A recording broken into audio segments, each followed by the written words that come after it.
television show years ago at the beginning of my career called The Division, and the writing was nowhere near this, as good as this writing. But that's what's so exciting. You know you have a group of great, intelligent, smart writers, so you can trust them. At first, anxiety was, I don't know who this woman is. Where did she come from? And you kind of get it in bits and pieces of information with each script. But when the writers are as good as the ones we have, you just go with it.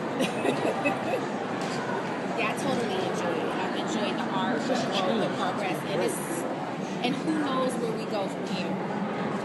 The Carter character changed a lot from the pilot. It was a real hard ass and not very. It didn't seem it was going to be like a foil and not really like part of the core team. And then obviously as the season progressed, that changed. But they really haven't done your background much more than 1 or 2 episodes, I think, in the beginning of the season. Have you seen or have you discussed about going into the Carter backstory, doing the flashbacks, like we've gotten with the Reese and Finch characters? Or? Oh yeah, they're gonna do that with all the characters. You know, there's so many layers to pull back and so much juicy stuff to get in that you can't fit it all in one season. You can't fit it all in one show or one episode. So absolutely, they like to set it up and then the audience is like, but I want to know, and then they move on to someone else's backstory and they come. That's what makes the show so incredible. Yeah. What was it about TV that drew you back? Because your Hollywood career was like blowing up. So what was it about TV and specifically this project that made you go, yes, this is it? Well, I hate TV, to be quite honest with you. I never like the pacing of it. It's too fast. I don't know what my character's about. But when you have a caliber writer like Jonathan Nolan calling you, I was at home getting ready to go out with some friends for drinks. And I knew about this project, and my manager and my agents were like, there's this incredible project and they really like you for it. And I was like, I hate TV. No, click. Next thing you know, I have a rack of scripts. I'm telling you, I turn down television every season. And I had the script and I was like, I don't want to do television. Then the phone rings at home. My phone rings and I answer and it's Jonathan Nolan. And he wooed me. He so wooed me. He was like, I love your work. I just want to write for you. That doesn't happen often. So that's really what got me to television, Jonathan. So you didn't think, okay, if I work for him on this, I could get Batman next time. He actually gave me an option. He said, I want to work with you. If it's not this, then a movie. Part of me was like, Dad, you should have held up for the movie. But the great thing about being on a hit show on network is that you have 15 to 16 million eyeballs on you every Thursday.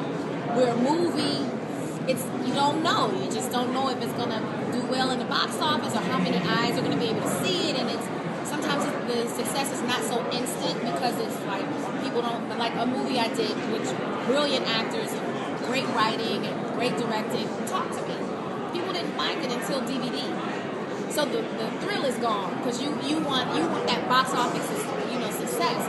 But when you're on a hit network show, box office success every week. Is there more cachet to being on TV now than it used to be?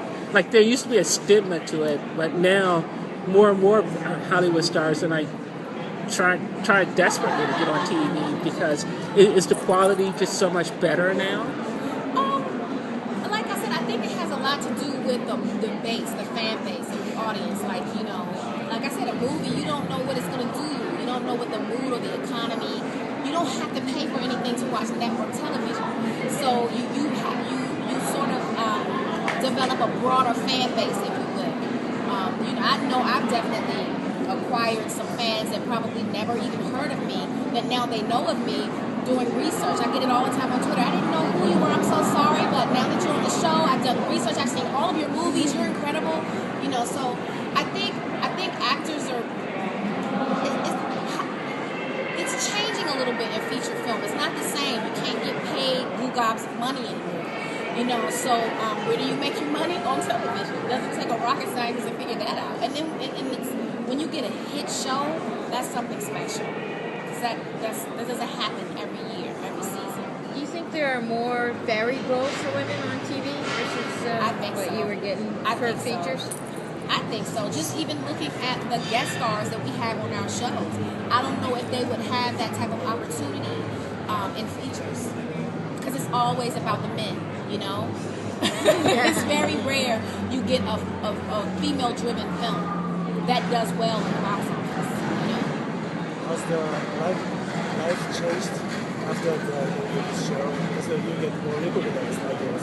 With getting more called from the Hollywood or getting more recognized on the street. Oh, absolutely. That's why I moved to where I moved to because it was getting more difficult to move. And I'm a loner. Like I don't travel with a big posse. I like to walk by myself. I enjoy shopping for myself and running my own errands. I don't have an assistant.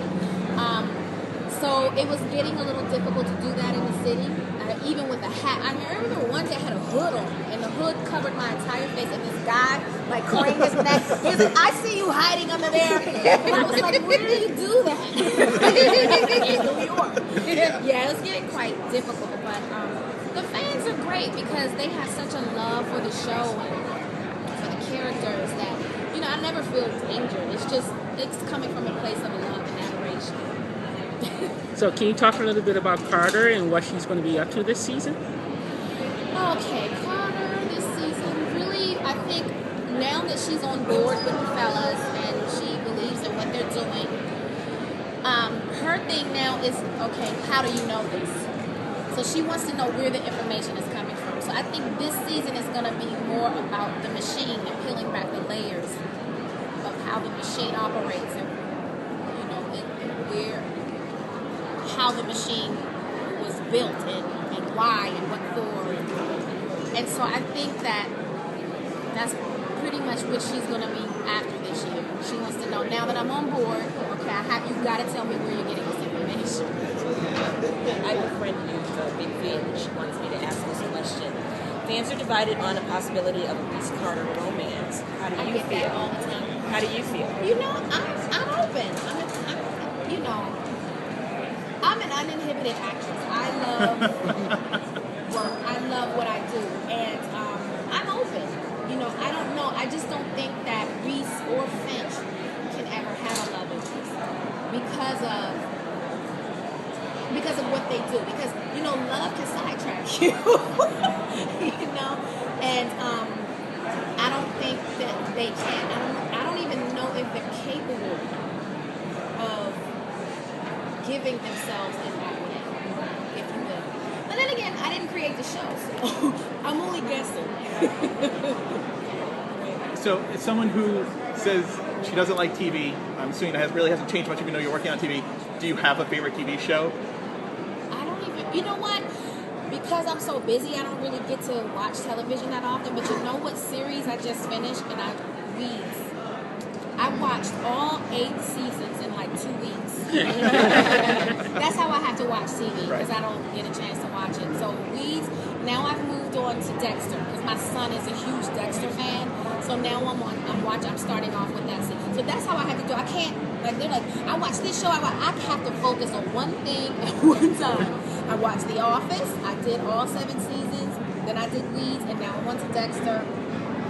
That's how I have to do it. Well, we have to address the elephant in the room. What? The dog. There. It is so hard. I'm such a dog lover. I have a dog. His name is Uncle Willie, and yes, he looks like an uncle. And I am such a dog lover that it is so hard to focus when that face is on set because I just want to roll around on the floor with him, and they're like, no, don't. He has to, you know, because it's hard to keep him calm because he's only 3 years old, so he's still a baby. So they work on trying to keep him calm and that, but in between takes, I get him. What a great addition to the show, right? Yeah. Who else is doing that? Love it. It's brilliant. Uh-oh. I was just having fun. We were just getting started. Thank you.